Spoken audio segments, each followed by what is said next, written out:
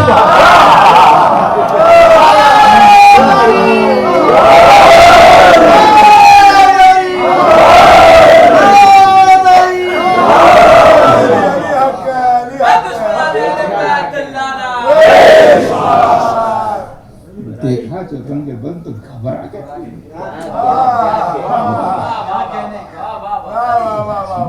یہ تو ظاہر ہے تبرہ کا تھا، وہ تولہ کا بھی اسی میں شعر ہے کہ ساقی بھی میرا، ساقی بھی میرا، ساقی کوثر بھی میرا، ساقی کوثر بھی ہے میرا، کوثر بھی میرا، ساقی کوثر بھی ہے میرا، ارے چاہا تو جبرائیل سے منگوا کے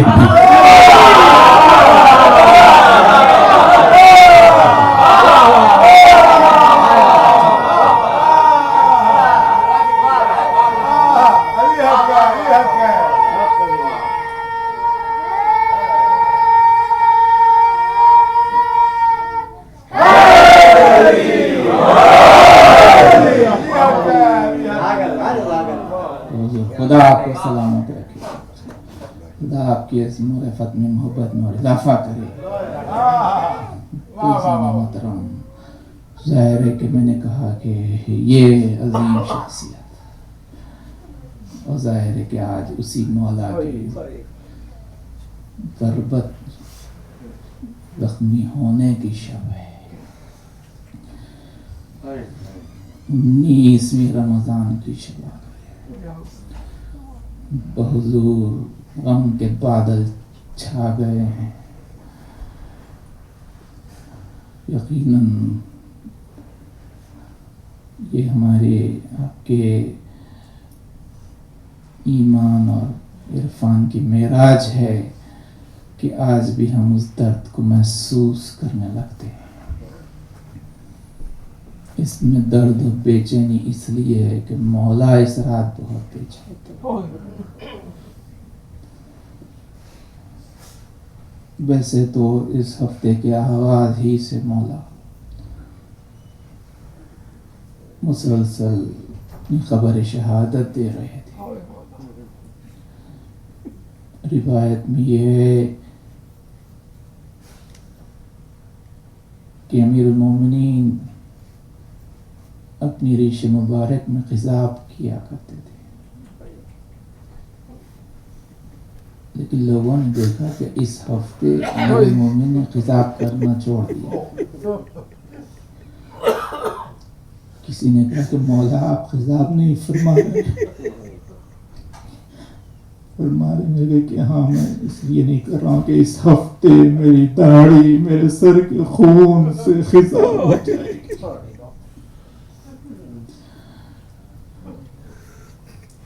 بس حضور چنانچہ لکھا یہ ہے کہ اس لیے مولا نے طے کیا تھا کہ اس ہفتے ہر دن اپنی اولاد میں سے کسی نہ کسی فرد کے پاس مہمان ہوتے تھے۔ چنانچہ لکھا ہے کہ جب 18 محرم 18 رمضان کا دن آیا تو آپ نے صبح ہی میں کہہ دیا اپنی چھوٹی بیٹی ام کلثوم سے کہ ام کلثوم آج ہم تمہارے مہمان ہوں گے۔ دو بڑی غمزدہ شہزادی ہے، یقیناً آپ کی بھی بیٹیاں ہوں گی۔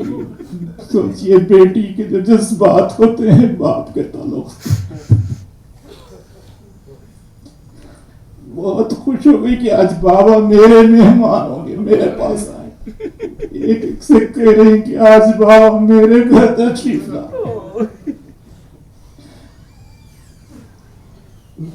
یہ کہ دن گزرا اور پھر افطار کا موقع آیا. شہزادی نے دسترخوان چلا تو لکھا یہ کہ دسترخوان پر بہت ہی مختصر سی غذا تھی. روٹی تھی، چوکھی روٹی تھی، اور پھر ایک پیالے میں دودھ تھا اور ایک ظرف میں نمک تھا. جیسے امیر المومنین کی نظر پڑی تو فرمانے لگے کہ بیٹا ام کلثوم، کیا تم نے کبھی دیکھا ہے کہ تمہارے بابا نے روٹی دو ذائقوں سے استعمال کی ہے؟ اللہ اکبر. آپ دیکھیں، یہ ہے ہدایت کی منزل اور احساس مسئولیت کا ہونا. چنانچہ شہزادی نے کہا یا ابا، اے بابا، یہ تو صرف دودھ اور نمک ہے. تو آپ نے فرمایا نہیں بیٹی، ایک چیز ہٹا لو. اس کے بعد پھر فرماتے ہیں، ساتھ میں فرماتے ہیں کہ تم کو معلوم ہے کہ تمہارے جد نے کہا ہے. رسول اللہ نے فرمایا ہے کہ دنیا وہ جگہ ہے کہ جہاں پر فی حرام ہا عقاب و فی حلال ہا حساب، کہ یہاں پر ہر حرام چیز کا عقاب ہوگا، ہر حلال چیز کا بھی حساب ہوگا.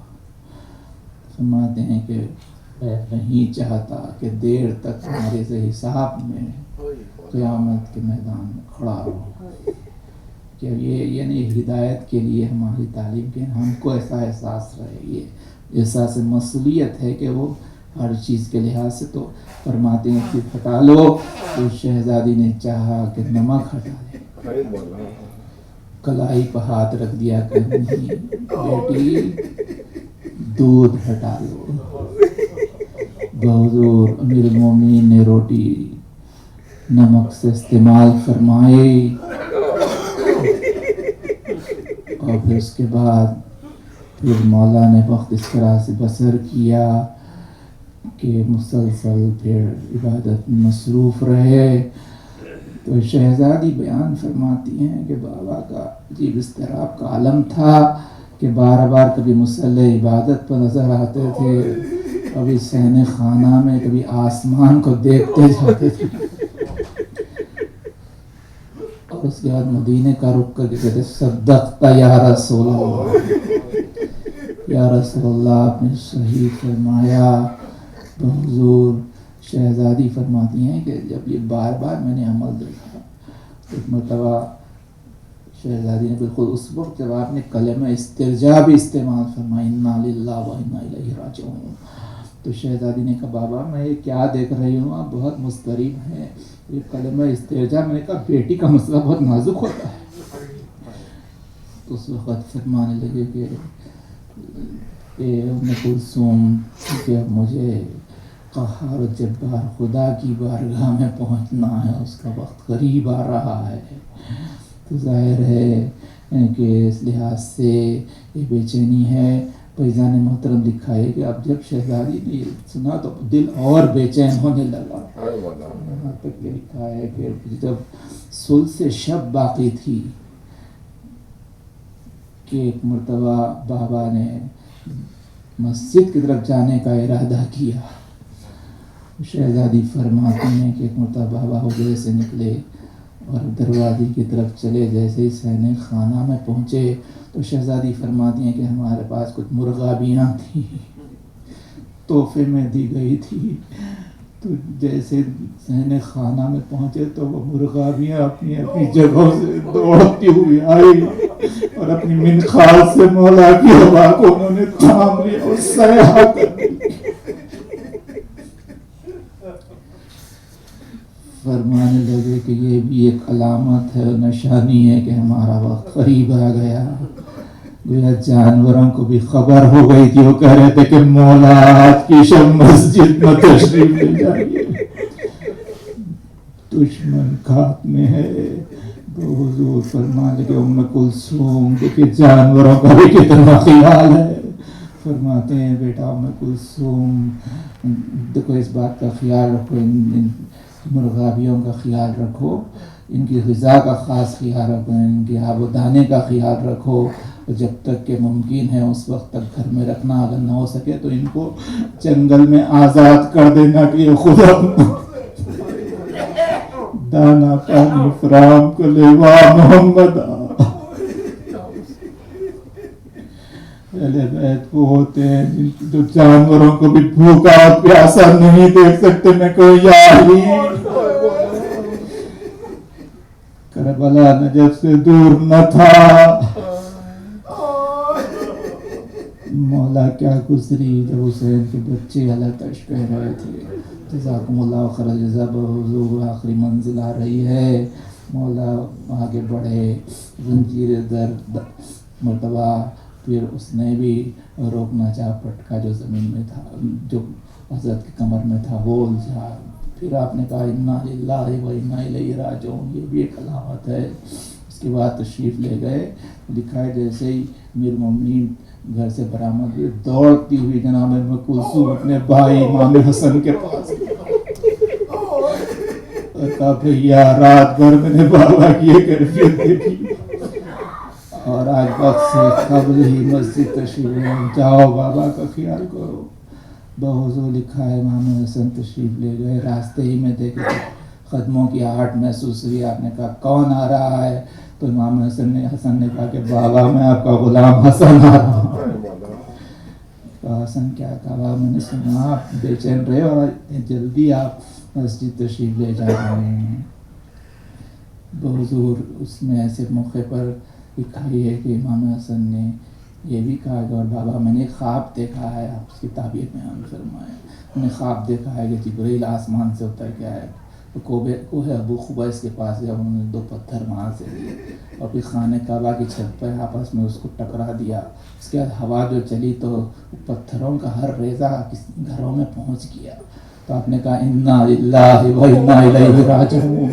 کہا حسن اگر یہ خواب سچ ہے تو صبح ہوتے ہوتے مولود کعبہ کے غم میں ہر گھر سے واہ لیا اور واہ امامہ کی آوازیں بلند ہو جائیں گی، بس ارباب اعضاء۔ اور اس کے بعد امام حسن ساتھ ہونا چاہتے تھے، آپ نے خاص طور سے نصیحت فرمائی کہ وہ گھر تشریف لے جائیں۔ آپ جانتے ہیں کہ نماز کے تعلق سے ایک جماعت کے ساتھ مسجد میں پڑھنا مستحب ہے، اگر ماں باپ اگر کہیں تو اس وقت نہیں پڑھنا، وہاں نہیں آنا ہے تو اس وقت، اس لیے امام حسن نے کہا میرے حق کا واسطہ ہے تم گھر میں چلے جاؤ۔ امام تشریف لائے مسجد میں، بس ارباب اعضاء تصور شرط ہے، تشریف لے گئے اور لکھا ہے کہ اس موقع پر بھی ہدایت کی منزلوں سے گزر رہے، ہدایت کر رہے، نصیحت کر رہے۔ ابن ملجم کی نظر پڑی تو اوندھا پڑا ہوا تھا، آپ نے اس وقت بھی کہا کہ اوندھا کیوں سو رہا ہے، شیطان کا طریقہ ہے، یا سیدھی کروٹ سوئے بائیں کروٹ سے 25 صالحین اور شہداء اور انبیاء کا طریقہ ہے۔ اور اس کے بعد فرمان لے گیا وہ پہلو بدل رہا ہے، کروٹیں بدل رہا ہے، آپ نے فرمایا میں جانتا ہوں کہ تو کیا چیز چھپائے ہوئے ہیں کہ تو ایسی چیز کا قصد کیا ہے جس کی وجہ سے جب تو وہ سرزد کرے گا تو زمین دہلنے لگے گا۔ تو حضور اس کے بعد آگے بڑھے، مؤذن پگہ خود حضرت نے اذان ارشاد فرمائی، جیسے کہ اللہ اکبر آواز فضاؤں میں بلند ہوئی تو غریب خانوں میں یتیم اور بیوائیں بیدار ہوئی، سب نے کہا مولا کی آواز آ رہی ہے۔ ام کلثوم نے کہا بابا اذان دے رہے ہیں۔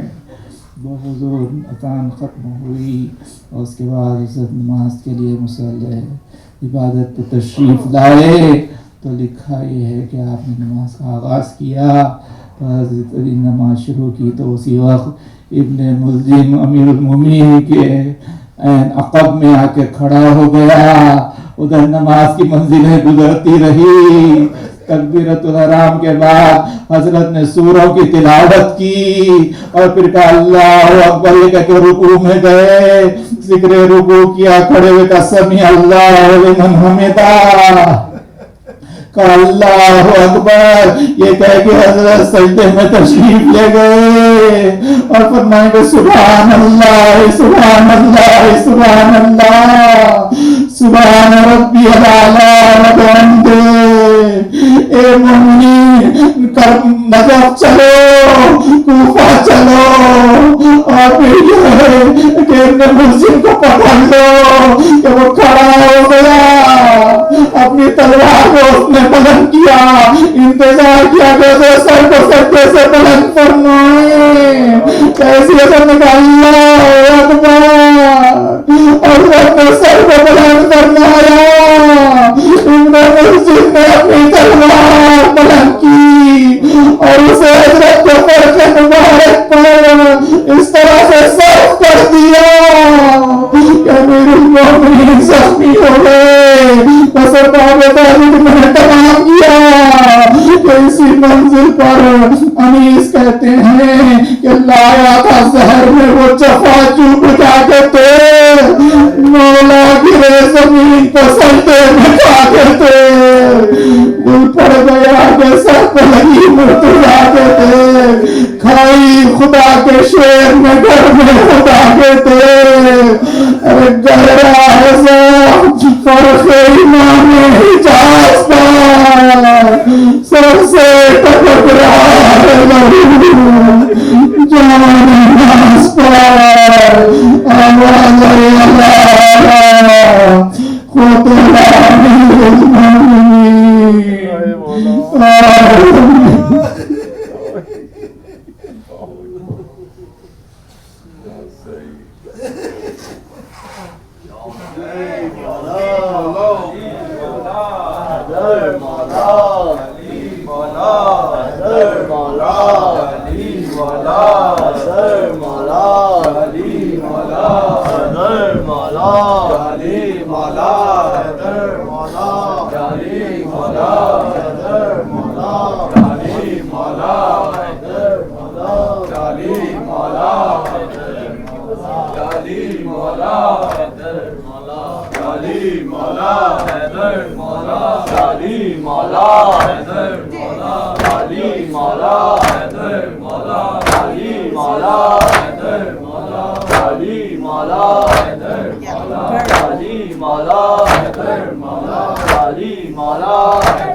سحر گریا کنا ہے، شب چاگر باد سحر گریا کنا ہے، مخلوق خدا مائل فریاد و فغاں ہے، مابین زمین آسمان محشر کا سما ہے.